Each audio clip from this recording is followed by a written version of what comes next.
Hello viewers, नमस्कार, अस्सलाम वालेकुम। व्यूअर्स, आज का हमारा जो टॉपिक है ये अभी हाल ही में सुप्रीम कोर्ट ने केंद्र सरकार को नोटिस भेजा है बच्चा गोद लेने की प्रक्रिया के संबंध में। क्या है ये मामला, क्यों नोटिस भेजा है सुप्रीम कोर्ट ने केंद्र सरकार को, हम इस बारे में आज बात करेंगे और जानेंगे पूरा मामला, समझेंगे पूरा मामला कि क्या है, क्यों नोटिस भेजा गया है। और वीडियो के आखिर में आपको कानून से जुड़ा एक रोचक तथ्य भी बताऊंगा, तो मेरे साथ आखिर तक बने रहिएगा। मैं हूं एडवोकेट अमरकेश विश्वकर्मा। दोस्तों, हम समाज में देखते हैं, अखबारों में पढ़ते हैं, टीवी में देखते हैं, न्यूज़पेपर्स में देखते हैं और ये जानते हैं कि हमारे देश में बहुत से अनाथ बच्चे हैं, बहुत सी अनाथ बच्चे हैं। समाज में कुछ लोग ऐसे होते हैं जिनके माँ नहीं होती, या कुछ लोग ऐसे होते हैं जिनका बाप नहीं होता, और ऐसे भी लोग होते हैं जिनके माँ बाप कोई नहीं होते हैं। तो ऐसे बहुत से बच्चे जिनके माँ बाप नहीं होते हैं, और ऐसे भी बहुत हैं जिनके कोई संतान नहीं होती है। तो अभी हाल ही में सुप्रीम कोर्ट में एक NGO है टेम्पल ऑफ हीलिंग, उसकी तरफ से एक जनहित याचिका दायर की गई है, यानी कि पब्लिक इंटरेस्ट लिटिगेशन जनहित याचिका दायर की गई है। और उस NGO की तरफ से जो वकील पीयूष सक्सेना हैं, उन्होंने ये सुप्रीम कोर्ट में दलील दी कि देश में बहुत से अनाथ बच्चे रह रहे हैं।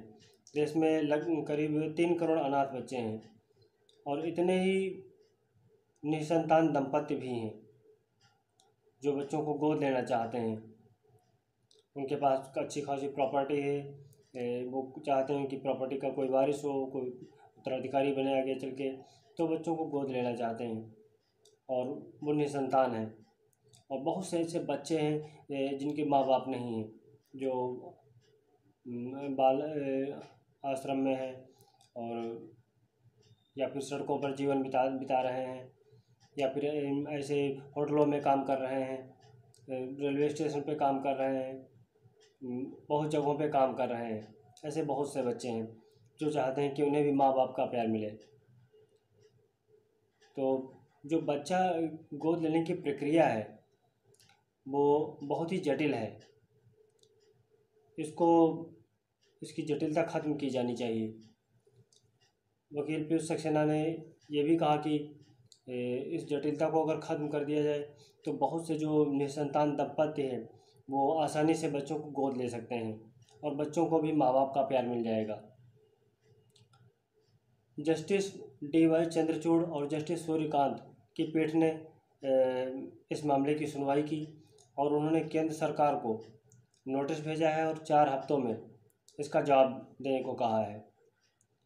जस्टिस DY चंद्रचूड़ ने कहा कि नियम जो बनाए गए हैं बच्चों के बेहतर भविष्य के लिए बनाए गए हैं, बच्चों का शोषण रोका जा सके इसलिए नियम बनाए गए हैं और बच्चों के ही फायदे के लिए नियम बनाए गए हैं।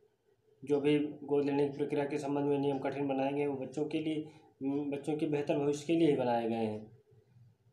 तो वकील पीयूष सक्सेना ने फिर कहा कि हाँ, हो सकता है कि इससे बच्चों को कुछ नुकसान हो सके, कि अगर नियमों में जटिलता ख़त्म कर दी जाए, नियमों को अगर आसान बना दिया जाए तो हो सकता है बच्चों का कुछ नुकसान हो जाए।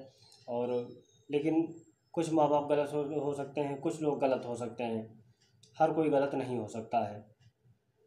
ये बात बिल्कुल सही है, समझी जानी चाहिए कि हर कोई गलत नहीं हो सकता है।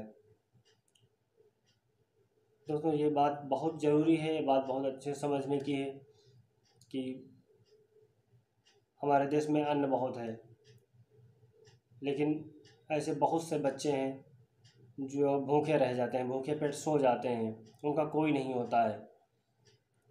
ऐसे लोग बहुत हैं जो पार्टी में खाना बर्बाद करते हैं, खाना बर्बाद हो जाता है लेकिन उसे खाने वाला कोई नहीं होता।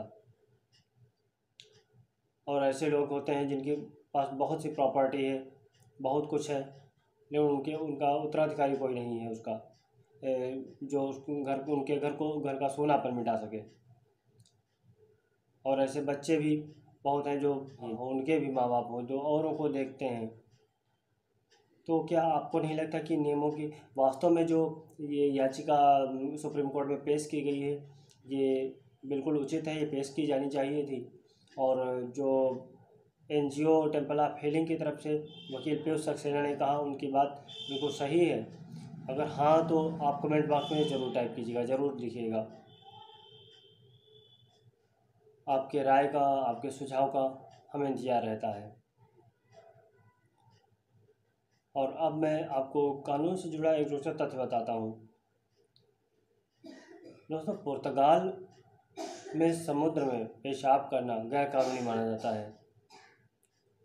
ये सही बात है। जो ये वहाँ पे नियम ये बनाया गया है कि समुद्र में पेशाब करना जो मना किया गया है, जो गैर कानूनी माना गया है, ये बिल्कुल सही है। असल में ये हर जगह के लिए बना देना चाहिए, चाहे वो तालाब हो, नदी हो, नाला हो, कहीं भी हो, हर जगह के लिए इसे गैर कानूनी बना देना चाहिए। और सिर्फ पेशाब करने को ही नहीं, इस चीज़ को भी गैर कानूनी बना दिया जाना चाहिए कि लोग समुद्र में उसको डस्ट ना फैलाएं, बॉटल ना फेंकें, गार्बेज ना फैलाएं, गार्बेज ना फेंकें नालों में या नहरों में, नदियों में लोग गंदगी ना करें, पोल्यूशन ना फैलाएं। ये नियम भी बना दिया जाना चाहिए। क्या आपको नहीं लगता कि पुर्तगाल में ये जो नियम है ये हर देश में होना चाहिए? बिल्कुल होना चाहिए। ये बहुत ही अच्छा नियम है वहाँ का। दोस्तों, इस वीडियो के बारे में अपनी राय कमेंट बॉक्स में ज़रूर लिखिएगा। अगली वीडियो आप कौन सा टॉपिक चाहते हैं ये भी बताइएगा। और इस वीडियो में मेरे साथ आखिर तक बने रहने के लिए आपका बहुत बहुत धन्यवाद।